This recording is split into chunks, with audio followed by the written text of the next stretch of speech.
درود بی پایان به ایران، درود بی پایان به همه شما دوستان عزیزی که بیننده این برنامه هستین. در خدمت دکتر نوذری گرامی هستم. در مورد موضوع مهمی میخوایم صحبت کنیم امروز، در مورد مسئله سکولاریسم و لایسیته. میخوایم ببینیم تفاوت سکولاریسم با لایسیته چیه. میریم پیش دکتر نوذری گرامی. دکتر جان درود بر شما. درود بر شما افشین گرامی و بینندگان گرامی شما. خوشحال هستم که در خدمتتون هستم. خوشحالیم که شما یعنی سپاسگزارم از اینکه دعوت برنامه رو پذیرفتین و وقتتون رو با ما دادین. ما میخواستیم راجع به موضوع سکولاریسم و لایسیته، تفاوتشون خیلی گیج کننده است. هر جفتشون میگن خب دین از سیاست جداست و ما قبلا تو برنامه‌های پیشین با شما به این موضوع اشاره شد ولی هیچ وقت نشکافته بودیم این موضوع رو و خواستم که اگه ممکنه شما بیان به ما کمک کنین، به قول خودتون چگونه اندیشیدن به ما یاد بدین که ما چطور تفاوت لایسیته با سکولاریسم رو خودمون تشخیص بدیم، بفهمیم چی سکولاره چی لایکه. اینو ممنون میشم که برای ما توضیح بدین. گوش میکنیم به صحبت شما. چشم. بسیار برنامه امروز مهم هست به خاطر اینکه سکولاریسم به درد ایران ما نمیخوره. سکولاریسم خطرناک است. سکولاریسم بازی با آتش است در برابر لایسیته که به درد بافت ایران ما میخوره، فرهنگ ایران ما میخوره. باسی رفت به سراغ فردی به نام ژول فری که وزیر آموزش هست و هنرهای زیبا در کشور فرانسه در سالهای 1880. آدمی است بسیار فرهیخته و این آدم طرحی رو به پارلمان میبره و تصویب میشه که بر اساس اون آموزش بایستی که در فرانسه رایگان باشه.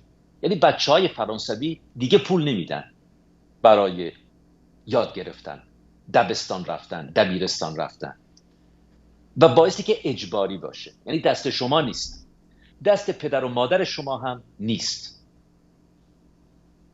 رایگان و اجباری و لایک، یعنی دست کلیسای کاتولیک رو قطع میکنه. مانند سکولاریسم نیست که دست اونها رو کوتاه کنه، دست اونها رو قطع میکنه. اروپا برای صدها سال درگیر کلیسای کاتولیک است. بیرحم هستند، جنایت میکنند، آتش میزنند دانشمندان رو. ببینید چه بر سر گالیله آوردن یا کوپرنیک یا برونو. هزاران نفر رو، افشین گرامی شاید بینندگان شما ندونن، هزار نفر رو اینها آتش زدند، پوست اونها رو کندن و بهشت رو میفروختن و در همه جا حضور داشتن، در همه کاری دخالت میکردن، در زندگی شخصی شما حتی دخالت میکردن. لایسیته به راستی به درد میهن ما میخوره. سکولاریسم به درد ایران ما نمیخوره. کار دست ما باز هم خواهد داد و برای شما توضیح میدم که چرا. اول سری بزنیم به همین ژول فری و این قانون در فرانسه امروز نامش هست قانون سال 1905. سکولاریسم بنیانگذارانش چه کسانی هستند؟ آدمایی هستند مانند جان لاک یکی از فرهیختگان بزرگ دنیاست، فیلسوف هست، یا ژان ژاک روسو برای نمونه، یا ولتر یا توماس جفرسون. خیلی هستن. اینها واقعا پدران سکولاریسم هستن. یعنی جدا کردن دین و حکومت. دین در حکومت دخالت نمیکنه اصلا. حالا ببینید مشکل کار کجاست برای ایران ما. کلیسای کاتولیک خودش دیر یا زود به این نتیجه رسید که داره زیادی دخالت میکنه. خودش کوتاه اومد. این یک جورایی سرنوشت بیشتر کشورهای انگلوساکسون هست. یعنی خود کلیسا دست خودش رو کوتاه کرد، کنار آمد با سیاستمدارها. در سیستم لایک نه، یک جنگ بود، یک مبارزه بود. بنابراین تجربه بهتری داشتن و میدونستن که شما با اینها نمیتونید کنار بیاید. دیر یا زود میزنن بیرون. باز هم سر کله اونها پیدا خواهد شد. سری بزنیم به سیستم لایک برای نمونه در آموزش ما. شما به هیچ عنوان حق ندارید در دبستان‌ها یا دبیرستان‌های دولتی خرافات رو تدریس کنید. حالا میتونه کلیسای کاتولیک باشه که بیشتر هم مقام فرانسوی ها بود در اون زمان، میتونه یهودیت باشه، اسلام باشه، بودیسم باشه، بی خدایی باشه، آتئیسم باشه، هیچ تفاوت نمیکنه، هندو باشه.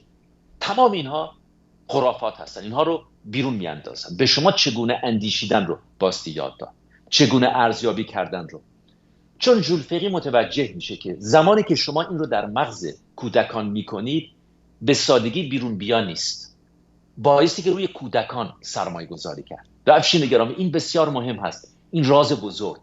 آموزش رایگان برای کودکان نمیره به سراغ بزرگسالان، در زمانی که همه نگران بزرگسالان هستن. اصلا خردسالان داخل آدم حساب نمی شدن. اما در اون زمان این آدم متوجه میشه که نه، آینده ما، آینده فرانسه در گروی عقلانیت هست و در گروی سرمایه گذاری روی کودکان. حالا ببینید در همین مورد ببینید چگونه سکولاریسم میتونه کار دست ما بده. اگر شما دین رو از حکومت جدا کنید، اما یواش یواش بخش خصوصی قدرتمند بشه، دبستانهای خودش رو بزنه و به شما بگه آزادی بیان هست، بچه‌هاتون رو بفرستید این مدارس خصوصی تحصیل بکنند به جای مدارس دولتی، و اونجا به اونها شما میتونید اسلام رو آموزش بدید، یهودیت رو آموزش بدید، بودیسم رو آموزش بدید، یا آتئیسم رو آموزش بدید، هر چی که دوست دارید. اینه که دیر یا زود دوباره کار دست شما خواهد داد. در سرزمینی که از بالا تا پایین شما مذهب رو میبینید. یک نمونه دیگر اون آزادی بیان. فرض کنید فردا یک ملای فتوا داد، آمد و فتوا داد. فرض کنید که فردا هم میهنان ما تصمیم گرفتن که کماکان ادامه بدن به پول خرج کردن میلیاردها دلار در عربستان سعودی، در مکه. فرض کنید که شما نذری میدید، میرید به این امامزاده ها پول میرسید، به قدری چپ و راست، یا ازدواج میکنید. آیا ملا ازدواج رو برگزار میکنه یا در شهرداری هست؟ تا چه حد میشه پیش رفت؟ کشورهای آنگلوساکسون چون خود کلیسا کوتاه آمد، یک جوری با هم دیگه ساختن، دست در دست هم دارن. شما اگر برای نمونه به پارلمان امریکا نگاه کنید، مرتب واژه خدا رو میشنوید یا میبینید نوشتن May God bless the United States of America یا May God help you. یا شما زمانی که در ایالات متحده امریکا رئیس جمهور سوگند یاد میکنه، روی چی سوگند یاد میکنه؟ کتاب مقدس. کتاب مقدس. اما در کشور فرانسه چی؟ روی قانون اساسی. شما روی قانون هست که سوگند یاد میکنید. و مشکل سکولاریسم برای میهن ما این هست که اگر شما این مذهب رو یدک بکشید یا بخواید باهاش لاس بزنید یا بخواید باهاش کنار بیاید، دیر یا زود در خود شما حتی اون رسوبات میزنه بیرون در تصمیم گیری های شما. اینه که سکولاریسم برای ایران خطرناک است و به راستی رو که پوسکنده بگم به شما، حقه بازی است. سکولاریسم برای ایران یک حقه بازی تازه است. یعنی شما اون سنت رو کماکان ادامه میدید. میهن ما در اشغال هست، در اشغال خرافات هست. شما نمیتونید با اون کنار بیاید. بایستی که مانند ژول فقی در فرانسه قانون 1905 دستش رو قطع کنید، نه اینکه دستش رو کوتاه کنید، از جای دیگری بیرون میزنه. بنابراین لایسیته، لایک یعنی مردم، اون چه که مردم در برابر کلیسای کاتولیک. اما امروز واقعا یک وسعت بیشتری پیدا کرده. حالا ما میرسیم به سال 2004، زمان ژاک شیراک در فرانسه. 3 دختر خانوم میگن که ما دلمون میخواد با روسری بریم مدرسه. ببینید اگر در امریکا باشه مشکلی پیش نمیاد. 3 دختر نوجوان میخوایم بریم مدرسه، با روسری دوست داریم. در فرانسه قوقایی به پا شد. گفتن نه، از این خبرها نیست. شما با روسری و چادر و یا این علائم، این کلاهای کوچک یهودی یا که صلیب روی سینه، نه این حرفا نیست. شما زمانی که بیاید مدرسه اینها رو میذارید خونه. مدرسه جای این کارها نیست. و این تا اونجایی پیش رفت که یک قانونی تصویب شد توسط ژاک شیراک. اصلا به قانون ژاک شیراک الان معروف است که ژاک شیراک اعلام کرد که نه، این خبرها نیست. شما نمیتونید با روسری بیاید مدرسه و بعد هم نمیتونید بگید پس من مدرسه نمیام. رفتن به مدرسه اجباری است. شما نوجوان هستید و وظیفه فرانسه است که در برابر پدر و مادر ابله از شما حمایت کنند. این پدر و مادر نیستن که چون شما فکر کنید شما ملک اونها هست. میگه من دوست دارم از کودکی خرافات رو کنم در مغز اونها. بگذارید یک مثال دیگه بزنم افشین گرامی. ذبح حیوان. شما حیوانی رو میارید و به خاطر اینکه عروس به خانه داماد رفته یا یک خودروی تازه خریدید، آبی به زور در گلوی این حیوان میکنید تا مبادا تشنه از دنیا بره.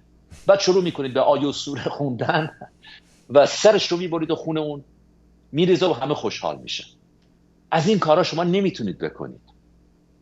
اینجاست که میبینید چرا آموزش مهم هست. یعنی لایسیته روی کودکان حساسیت داره و میدونه که شما اگه دست این دین و مذهب رو باز بگذارید دوباره میان به سراغ کودکان.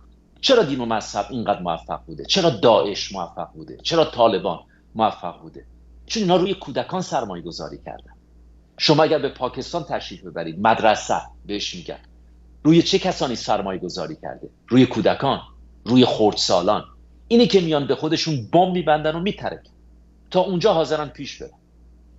بنابراین لایسیته درش شفافیت هست، لایسیته درش فریبکاری نیست، لایسیته درش حقوق بازی نیست. سکولاریسم برای ایران ما درش حقوق بازی است، درش شفافیت نیست. مثلا شما نمیتونید برید جلوی یک دیوار دخیل ببندید و بعد چشمانتون رو ببندید بگید من وزیرم، من نخست وزیرم، به خودم ربط داره و دوست دارم اینجا ارتباط برقرار کنم با اون طرف دیوار.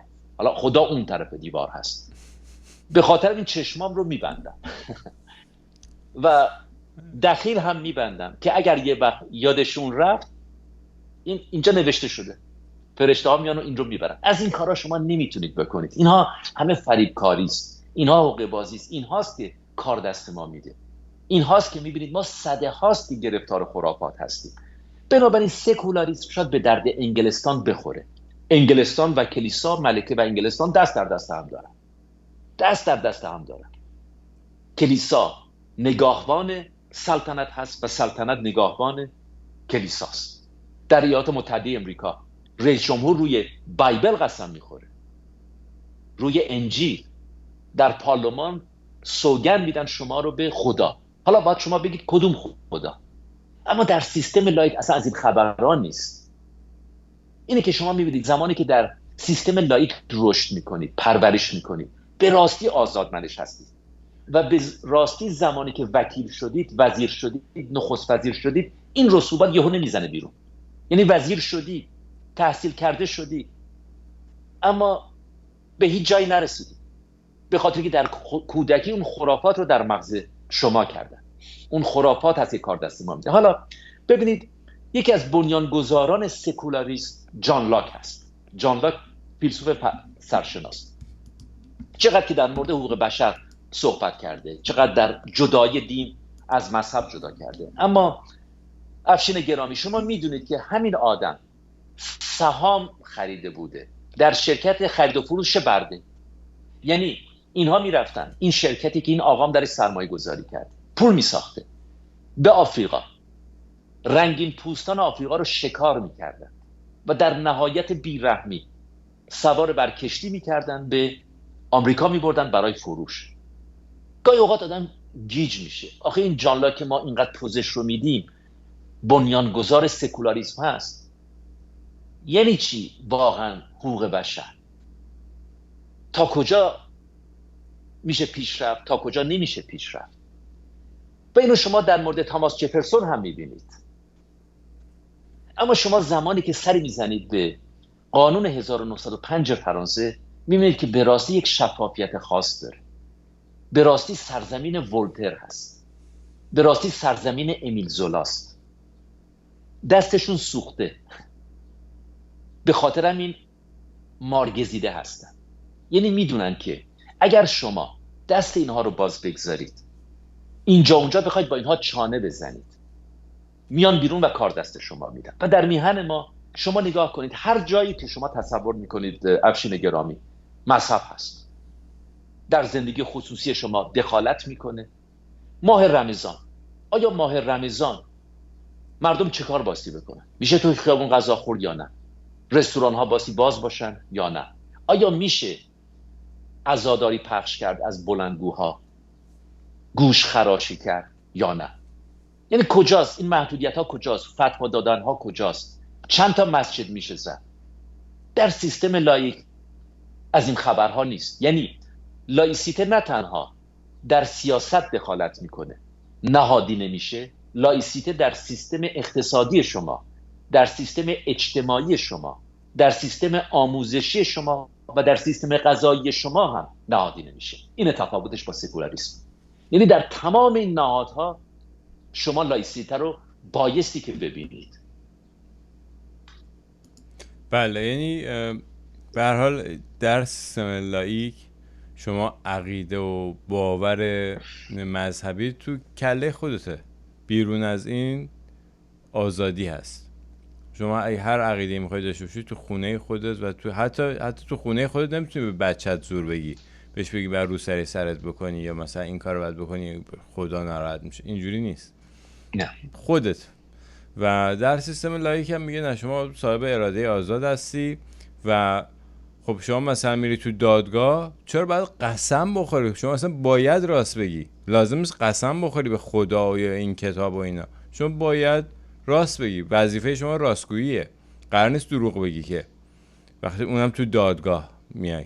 بنابراین این مسئولیت شماست که راست بگی و باید راست بگی، اصلا لازم نیست که سوگند بخوری به چیزی. و اون تفاوت قسم خوردن به بایبل و قسم خوردن به قانون اساسی خیلی تفاوت بزرگیه. چون در انجیل یا با کلا این کتاب‌های به اصطلاح آسمانی پر از دروغ هست. دیگه الان ثابت شده اینا دروغه، خرافاتی که دروغینه، مثل طوفان نوح، مثل باز شدن دریا، این چیزاست دیگه، یا مثلا مار شدن اعصاب، اینجور چیزاست تو این کتاب‌های مذهبی. خب این چی یعنی چی؟ به چی این داری قسم می‌خوری؟ سوگند به راستی بخور، سوگند به انسانیت بخور. لازم نیستش که یعنی باز دو مرتبه در حقیقت در پوشش این سوگند خوردن یه قدرتی داره داده میشه به نهاد مذهب، به اون نهادی که میخواد به شما بگه چیکار کن چیکار نکن. اتفاقا دکتر جان، اون فلسفه قدیم ایرانیان باستان بر همین مبناست، بر این مبناست که شما مسئولی و شما صاحب اراده هستی. یعنی میخوام بگم که ایرانیان باستان هم اتفاقا لایک بودن تا زمانی که ما میرسیم به حکومت ساسانیان که دو مرتبه این آیین زیبای زرتشتی تبدیل میشه به این مذهب، میشه یه چیزی مثلا یهودیت یا مسیحیت، و موبدان که دانشمند بودن تا قبل از اون تبدیل میشن به یه چیزی مثل مولا و کشیش، و اونجاست که دخالت میکنن، در سیاست هم دخالت میکنن و کار خراب میشه دیگه. نهایت هم میرسه به اون یورش اسلام به ایران و اینکه نتونستن اون تمدن با شکوه نتونست در برابر اقوام بیابانگرد مقاومت بکنه و بین رفت. تمام اون کاخ زیبای با شکوه فرهنگ ایران فرو ریخت، از بین رفت به خاطر همین قضیه. یعنی اینقدر خطرناکه واقعا این دخالت مذهب یعنی میاد به شما بکن نکن میگه بعد این کارو بکنی اون کارو نکنی چون خدا ناراحت میشه. ولی لایسیته میگه که شما آزادی، شما بر اساس راستی باید رفتار بکنی، یعنی خودت تصمیم میگیری بر اساس این قانون اساسی. شما نمیتونی کسی دیگر آزار بدی مثلا، و ربطی هم به آسمونا نداره، همینجا رو زمین شما باید اینطوری رفتار بکنید. این برداشتی بود که من کردم از صحبت شما و کلا مسائلی که مطرح میشه، به خاطر همین که خطرناکه سکولاریسم. و الان هم هی دارن میگن سکولاریسم. خود آمریکا ما دیدیم دیگه در زمان جورج بوش اومدن چقدر اینجا علم شنگه رو انداختن سر ابورشن، سر سخت جنین، که مذهبی ها وایستادن از تو کلیسا اومدن و یه عالم آدمو دنبال خودشون کشوندن و مسائل مهم کنار گذاشت. این مردم آمریکا مثلا بیمه ندارن، راجع به این صحبت نمیشه، راجع به این که اینا حق داره مثلا خانمه میتونه بره بچه‌شو سخت کنه نمیشه. ای خدا مثلا ناراحت میشه و شیطان رو خوشحال کرده اگه بچه‌شو سخت بکنه، یا اون یکی اون طرف میگه. یعنی میخوام بگم یه موضوع اصلا بی اهمیت تبدیل میشه به چیز با اهمیت به کمک رسانه‌ها، ولی ریشش برمیگره باز به همین سکولاریسم، برمیگره به همین که مذهب میتونه بیاد حرف بزنه، میتونه بیاد دخالت بکنه. همون دستای کوتاه شده حالا یه جای دیگه اومده تو. و اینا رو ما دیدیم که واقعا چه صدماتی میتونه بزنه. جورج بوش هم زمانی که حمله کرده عراق و اینا که این همه خرج گذاشت دست مردم آمریکا، باز یکی از دلایلش این بود که گفت اکسس آف ایول، گفت اینا شیطانن. یعنی باز دو مرتبه یه پیشینه مذهبی داشت و خودش هم مذهبی نشون میداد. خیلی از این به اصطلاح سیاستمداران برجسته جمهوری خواه خودشون مذهبی نشون میدن، خودشون مثلا مسیحیان خیلی درستکار نشون میدن و این خیلی صدمه میزنه تو خود این. میخوام بگم که ما حتی در انگلیس و آمریکا، این کشورهایی که سکولار هم هستن، میبینیم که دارن هزینه میدن بابت این مذهبی بودنشون. اگر شما سخن دیگه ای دارین گوش میکنیم به صحبت شما. دقیقا همینطور است. ببینید، همونطور که خودتون فرمودید، این سکولاریسم یعنی شما دارید پیام میدید که ما یه جوری با شما میسازیم، بیاید با هم کنار بیاین، بیاید با هم کنار بیاین. و زمانی که با هم کنار بیاین، شما میدونید که اینا دیر یا زود میزنن بیرون دوباره. اینه که باعث دستش رو کوتاه کرد. و به ویژه کودکان، چه اتفاقی خواهد افتاد اگر در یک سیستم سکولار به قدری بخش خصوصی قوی بشه که آموزش کودکان ما دست اونها بیفته به حساب آزادی بیان؟ نه، آزادی بیان هست. در یک سیستم لاییک شما فرزند سرزمین خودتون هستید، شما فرزند فرهنگ سرزمین خودتون هستید، پیش از اون که فرزند پدر و مادر خودتون باشید. بنابراین پدر نمیتونه بیاد بگه که نخه دختر من در دبیرستان نمیتونه مایو بپوشه، شنا یاد بگیره. آقای ژاک شیراک اومد گفتش که شما نه تنها رو سر نمی‌کنید، شنا یاد گرفتن هم اجباری است. این دختر فرزند ماست، فرزند فرهنگ فرانسه است. شما از اون سر دنیا آمدید و دارید مغز این رو هم شستشو میدید که آره دختر عزیزم، این واسه خودت هست، واسه آینده خودت هست، به بهشت بری و از این حرفا. واقعا حرفای خطرناک. اینه که واقعا میبینید باعثی که جلو اینها وایسا، چون میتونن از همون قوانین آزاد در میهن ما یا در فرانسه سوء استفاده کنن، با جملات بازی کنن و دوباره بزنن بیرون. شما نمونهش رو دارید میبینید امروز در اروپا. یا چقدر خود شما زیبا فرمودید در مورد سخت جنین، در مورد جنگ، همه جا پای این خدا رو میکشن وسط و به همین سادگی میتونن اون طرح رو، اون لایحه رو تصویب کنن یا به شما بپوشن یا نه. اینجاست که میبینید که برای سرزمین ما سکولاریسم تنها و تنها به اعتقاد من یک فریبکاری است، مگر اینکه نادان باشید. مگر اینکه نادان باشید، یعنی بیاید بگید که بیاید دست در دست هم داشته باشیم. ما دین ستیز نیستیم، نه هستیم. این کار داده دست میهن ما. شما با یک اشغالگر سر و کار دارید، نه یک هم میهن. و باز برمیگردم روی کودکان. یادتون باشه که بخش خصوصی در یک سیستم اقتصادی آزاد میتونه همیشه به قول امریکایی تیک اوور بکنه. اون موقع شما چه کار خواهید کرد؟ اون موقع به خاطر همین تکرار میکنم، آموزش در ایران فردا بایستی که اجباری باشه، در مدارس عمومی ما برگزار بشه. یعنی ما هیچ وقت نباید اجازه بدیم که مدارس عمومی ما کیفیت خودشون رو از دست بدن. اگه کیفیت رو از دست بدن، مدارس خصوصی جای اونها رو خواهند گرفت و دوباره شستشوی مغز کودکان ما. و لایک بایستی که لایک باشه، که بارها در برنامه شما گفتم، خود شما هم در آغاز برنامه گفتید به من چگونه اندیشیدن رو یاد بدید که من هم کسی هستم، که من هم میتونم تصمیم بگیرم و این خرافات رو در مغز من نکنید.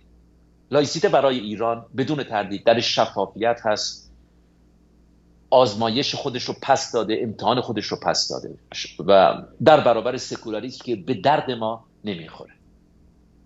بله، بسیار عالی. سپاسگزارم دکتر جان. تا ایداری بعد. با امید دیدار. بدرود.